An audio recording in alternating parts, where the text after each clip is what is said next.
Merci d'avoir choisi la PES TV pour entrer en contact avec l'essentiel de l'information pour cette journée. Nous ouvrons ces journaux par les nouvelles de la présidence. Le chef de l'État, Félix-Antoine Tshisekedi Tshilombo, a présidé le conseil provincial de sécurité réunissant le gouverneur de l'espace Kasaï, les officiers supérieurs des forces armées de la République démocratique du Congo et ceux de la police nationale. Je vous laisse suivre le contenu de cette réunion à travers ces comptes rendus choisi par Merveille Toto. Nous avons parlé avec le chef de l'État des questions qui concernent notre espace, Grand Kasaï. Nous l'avons remercié d'abord d'avoir rendu visite à la population du Grand Kasaï et avoir accepté de partager la Saint-Sylvestre avec notre population et nous avoir associés à cet événement. Et de ce point, nous avons profité pour discuter avec lui sur le plan de développement de 145 territoires et les avancées que nous avons constatées sur terrain, ainsi que les défis qui sont constatés jusqu'à ce jour, avant évidemment de recevoir de sa part quelques orientations relatives aux événements électoraux qui arrivent, la sécurité des élections, l'organisation de la sensibilisation à l'enrôlement de nos populations. Tout ceci a fait l'objet des échanges et également quelques points spécifiques de chaque province relatifs au développement en faveur de nos communautés dans chaque province. Les opérations d'identification et d'enrôlement des électeurs se poursuivent normalement dans les 10 premières provinces de l'ère opérationnelle. Le président de l'Assemblée nationale, Christophe Mbosso Kodiampanga, a obtenu sa nouvelle carte d'électeur à Kenge 2 dans la province du Kwango. Il appelle la population à s'enrôler massivement pour des élections de décembre prochain. Suivons. Nous sommes à Kenge 2, chef-lieu du territoire de Kenge, milieu où j'ai grandi, ici, à Kenge 2. Nous sortons du bureau d'enrôlement. Nous sommes venus nous enrôler à Kenge 2, notre milieu natal, parce que nous voulons nous présenter comme candidats aux élections des députés nationaux dans le territoire de Kenge. Mais nous sommes venus nous enrôler ici, mon épouse et moi-même, pour encourager la population de Kenge et la population du Kwango et l'ensemble de la population du Congo à se faire enrôler massivement pour voter au mois de décembre les députés nationaux, les présidents de la République. Nous sommes venus obtenir notre enrôlement pour voter le 20 décembre notre candidat président de la République, Félix-Antoine Tshisekedi Tshilombo. J'affirme qu'il y aura élection en 2023. Que ceux qui doutent cessent de douter et qu'ils se mettent en règle, candidats et électeurs. J'invite les Congolais à manifester leurs ambitions et à remplir leurs devoirs de citoyens en allant voter les candidats de leur choix, notamment Félix-Antoine Tshisekedi Tshilombo à la magistrature suprême. Là, c'est Mbosso Kodiampanga, président de l'Assemblée nationale, qui s'est enrôlé à Kenge 2 dans la province du Kwango. Autre chose, notifiée par le Premier ministre Crispin Mbadou, jusqu'à vice-ministre du Plan, assumera désormais l'intérim du ministre d'État et ministre du Plan. Ce pour assurer la réussite du programme de développement local des 145 territoires dont il est au parfum.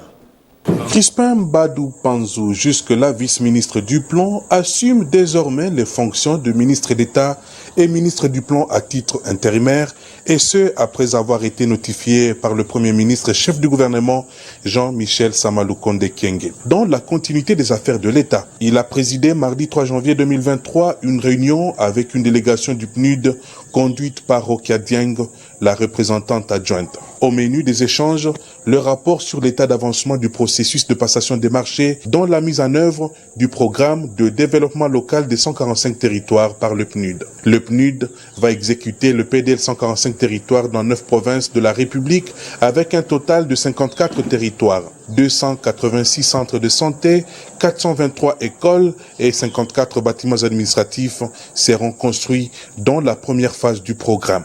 Crispin Badou Panzou, ministre d'État, ministre du Plan ad intérim, qui maîtrise bien le programme de développement local de 145 territoires, n'a pas manqué de rappeler au PNUD l'urgence et l'importance de ce programme initié par le président de la République, Félix-Antoine Tshisekedi Tshilombo. Nous avons eu une séance de travail avec l'équipe du PNUD.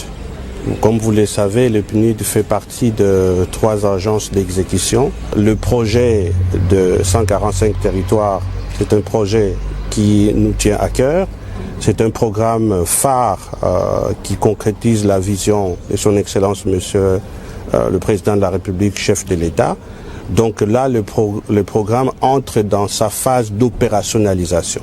Donc fini les discours, à partir de jours à venir, vous allez voir le bâtiment et les ouvrages poussés sur les terrains. Nous avons eu une très bonne discussion et échange. Aujourd'hui, nous sommes, comme Monsieur le ministre l'a mentionné, dans une phase d'opérationnalisation et d'action concrète. Crispin Badou Panzou, ministre d'État, ministre du Plan ad intérim, veille au nom du gouvernement au respect des cahiers des charges signés entre le gouvernement et les 3 agences d'exécution du PDL 145 territoires qui sont le BCECO, le PNUD et la CFF afin d'obtenir des résultats attendus dans le souci d'améliorer les conditions de vie des populations des 145 territoires de la République démocratique du Congo. L'année 2023 électorale est décisive, ne cesse de bouger les lignes dans le rang des partis politiques en République démocratique du Congo. Après Moïse Katumbi et notre digne fils du Grand Katanga, Jean-Claude Mouyambo, président du parti SCODE, vient de rendre publique sa décision de postuler à la présidence de la République pour le scrutin de décembre prochain. Le peuple congolais sache que je suis candidat président pour les élections de 2023.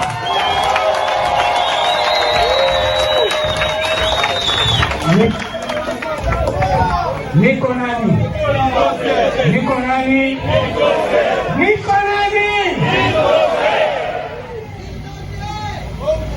Ninajua mtasema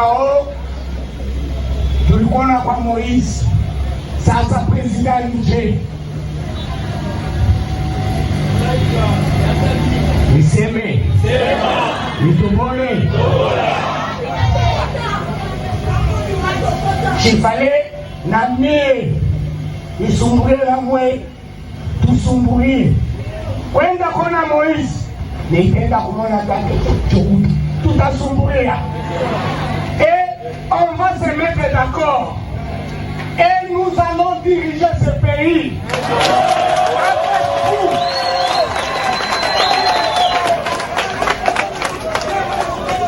Kukonenda, oh, tunamonaka naye, oh, banakutananaka, oh, banasumburiaka.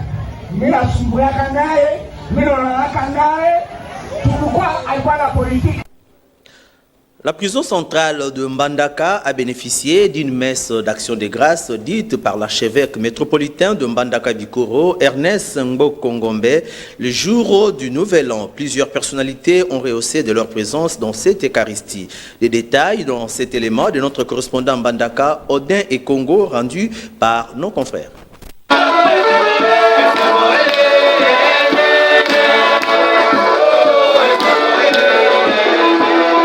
Le jour du Nouvel An dans l'archidiocèse de Mbandaka-Bikoro a été exceptionnel pour les détenus de la prison centrale de Mbandaka. L'archevêque métropolitain Ernest Ngbo-Kongombe a dit une messe d'action de grâce dans cette maison carcérale de la province de l'Équateur. 3 détenus ont reçu le baptême et la première communion.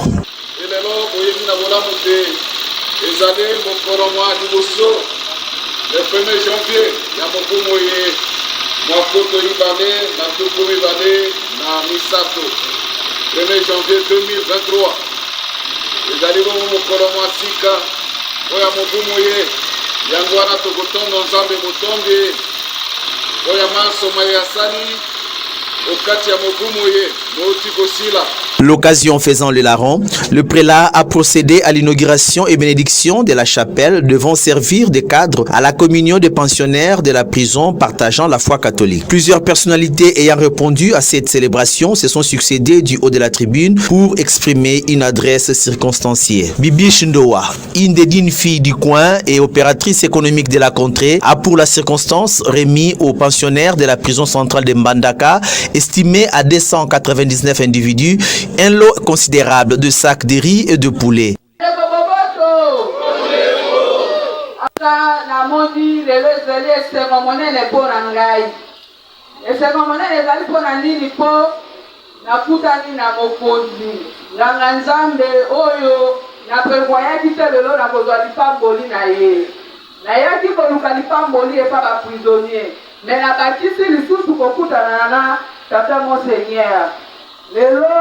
Chaque semaine de l'année, na kanisa ba prisonnier na mukenza papa mbolaka ngai.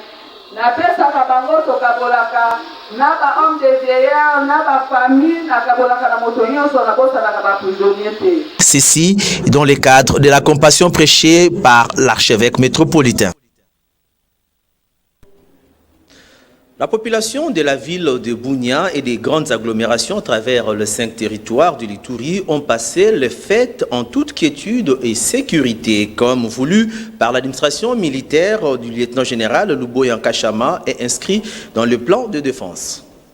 La dernière réunion du comité provincial de sécurité présidée par le gouverneur militaire en prévision des festivités de Noël et de Nouvel An a produit le résultat escompté. La population de la ville de Bunia et des grandes agglomérations à travers les 5 territoires de l'Ituri ont célébré la fête des nativités et celle de Saint-Sylvestre en toute quiétude et sérénité, comme voulu par le gouverneur militaire, est inscrit dans les plans de défense de la ville. Sous pression, il y a des fêtes et nous sommes fêtes dans la province de Ituri. Vraiment, la tour vraiment fête bien, souhaiter meilleure vie, bonne fête, écoutez Sikaza. Mais si vous avez habitant dans la province de l'Ituri, vous fêtez vraiment bien.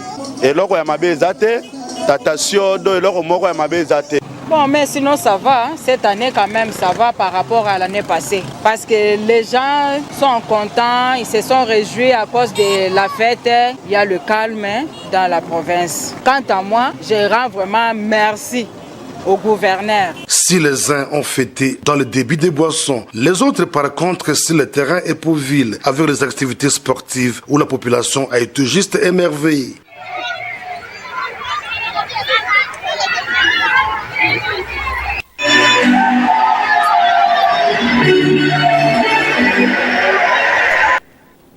C'est par ici que nous mettons point final à cette livraison d'informations. Bon suite de programme sur votre chaîne et restez branchés toujours sur la PES TV pour de nouvelles informations. Au revoir.